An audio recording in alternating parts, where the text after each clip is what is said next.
everybody, Josie here with Ozark Mountain Goats. Jim and I are going to do something fun today. We're going to make blackberry jam. He went out this morning and picked a few blackberries and we added it to what we already had in our freezer. So now I think we've got enough to make a batch.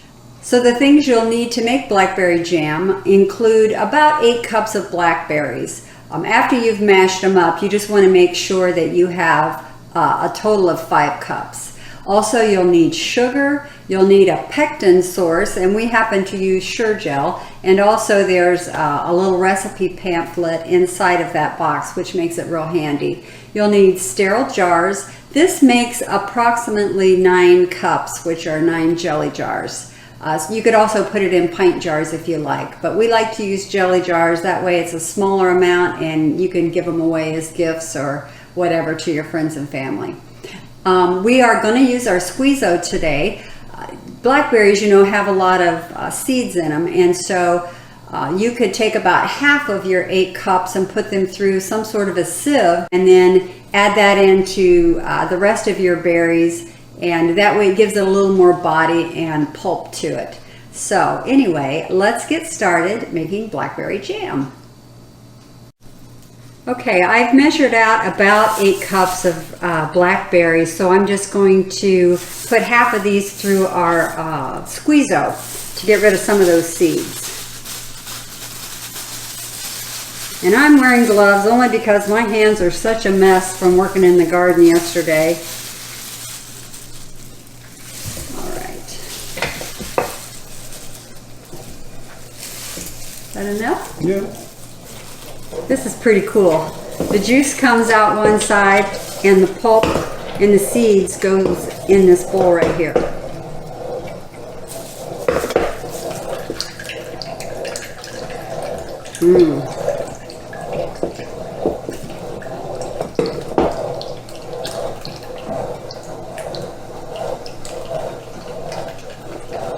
Need some more? Yep. This won't take long at all. Couple of batches through there and we'll be done with the squeeze-o portion.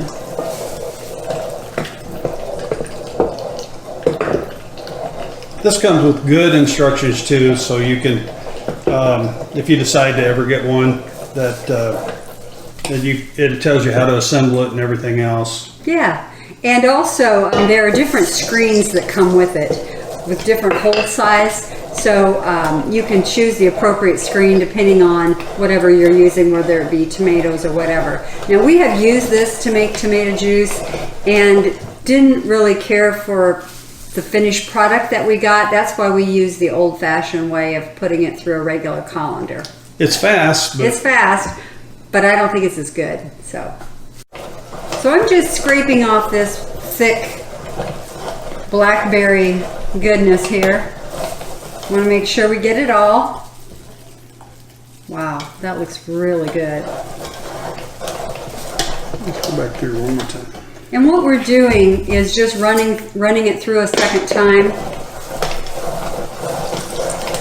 You're not going to get the seeds, but there was a fair amount of juice in that pulp, and we want to make sure we don't waste any. It's a real fine, tiny screen to eliminate the seeds. So it doesn't hurt to run things through more than once. Yeah. Yeah, it's getting a lot drier now, and that's really what we want. We don't want to throw away any good juice.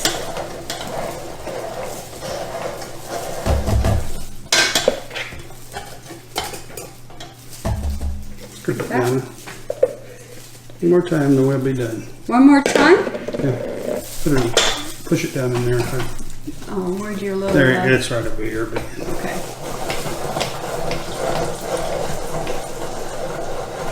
Really, very little waste doing it like this. This is much drier than the first pressing that we got, which is what we want. Yeah, that's it. All right, excellent. I will take it apart now, we'll clean it out, and if there's any good stuff left on the inside, which is probably just seeds and stuff, But if there's any on the inside of the screen, we'll use it. That's good. But probably most of it we'll throw away. Yeah, and honestly, check this out. This is how much pulp we got. By the time we ran it through about 3 times, almost nothing is wasted. So now most of the stuff that you can use this for, you don't have to run it through as many times. But on berries and stuff where the seeds are actually against this little fine screen, sometimes it don't hurt to do that. yeah. And we got quite a bit more juice by doing it that way, which is what we're wanting.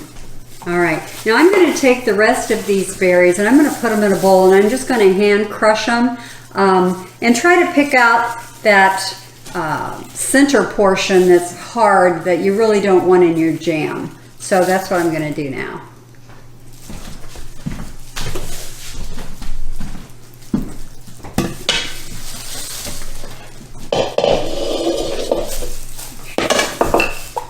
Look at that juice just from the...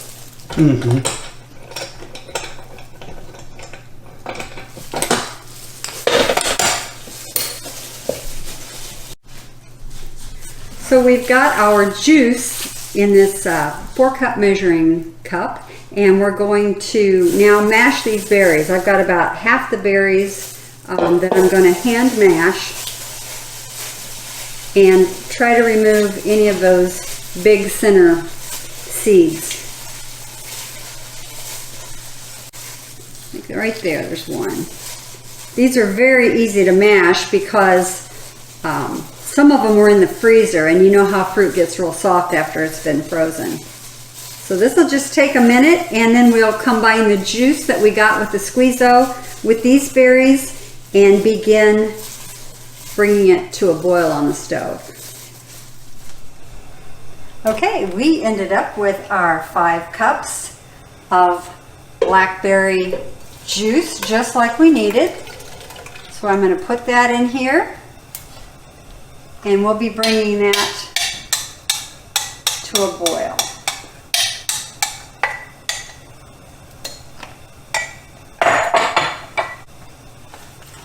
I'm also going to add my Sure Gel now. Get that in. By the way, here's those directions I was telling you about. If you want to know how to make jams or jellies, it's right inside the box. So I'm going to add my powdered Sure Gel and thoroughly mix that in.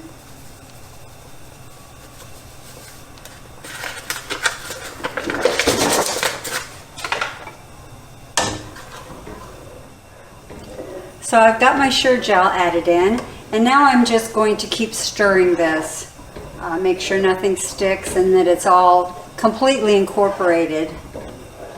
You're going to bring this mixture to a full boil, and what that means is that even when you stir, the boil won't go away. The bubbles won't go away. And once it's at a full boil, that's when you add your sugar. And for this recipe, we're going to be adding 7 cups of sugar. So I'll just stand here and do this for a few minutes until I can get it up to a boil, and then we'll go from there. One thing I also wanted to mention, that you can at this point add half a teaspoon of butter to help prevent the foaming, but I don't usually do that. All right, I'm at a full boil, so I'm going to add my sugar. And in goes 7 cups. This should dissolve pretty easily, pretty quickly. Once your sugar is dissolved completely, you want to bring this mixture back to a full boil, and you'll boil it for exactly 1 minute. So be sure and have a timer. I usually use the timer that's on my microwave. This is looking really good. I love blackberry jam. Jim and I love biscuits and gravy, and so usually at least twice a week I will make from scratch biscuits. And besides the biscuits and gravy, we always have at least one biscuit with butter and blackberry jam, and it's really good. Oh yeah! Make sure you've got your canner ready as well. This is just a hot water bath, and they'll need to process for 10 minutes. Don't forget to add that little bit of vinegar to it to keep your jars nice and squeaky clean, and it also prevents any white film buildup. All right, I reached the boil and let it cook for 1 minute, and now we're going to begin filling our jars. You're going to need a funnel for this and a ladle, and this is very hot. You want to fill your jars within and leave about 1 inch of headspace, which is about to the bottom of the little funnel. This could be a little messy, but that's the price you pay for homemade blackberry jam. And if you don't wear gloves, your hands will get stained. Just FYI. Okay, now I'm going to wipe the edges off, the very top, so that it can make a good seal. And there's no berry juice or anything around the top. Yeah, because I got just a little bit sloppy. We have a few more bags of berries in the freezer, and we'll probably end up making, I don't know, 1 or 2 more batches. Yep. Because we love blackberries. Maybe even a pie. All right. Cream pie. Set that there. We're ready for our lids and bands.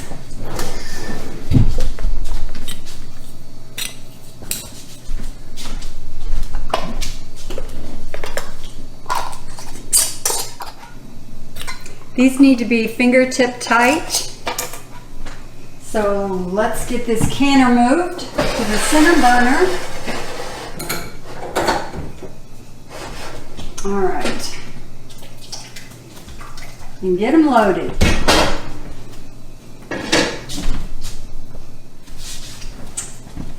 All righty. Ready?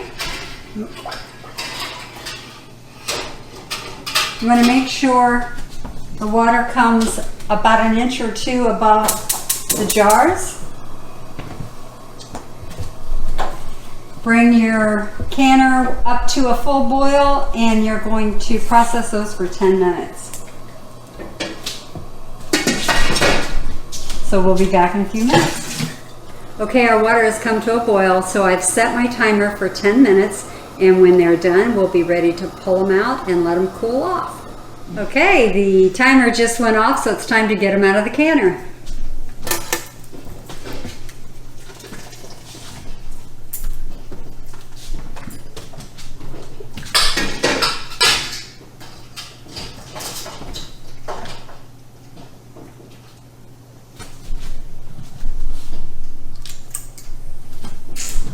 Aren't they pretty? You know, really, as far as canning goes, this is a very quick process because the cook time is so short and the canning time is so short that it didn't take long at all to do this. Probably the longest and most time-consuming thing will be cleaning up the mess when you're done, because it is a bit sticky. They're starting to pop already. You want to make sure that you get a good seal on all of these. And then once they've completely cooled, I take the rings off and make sure that there's nothing on the outside that's sticky, and clean your rings, and you'll be able to use them again. So Jim and I are going to let these cool a little bit, and then we're actually going to do a taste test.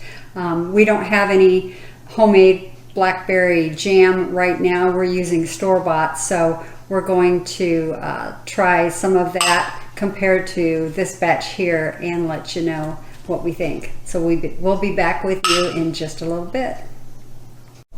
Okay, I'm going to take some of this store-bought jam and put it into this little dish here, And then Jim and I are going, we had just a little bit extra left over.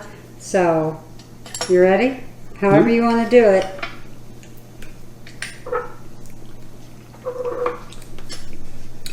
Good. Store-bought. Boy, that's set up fast too.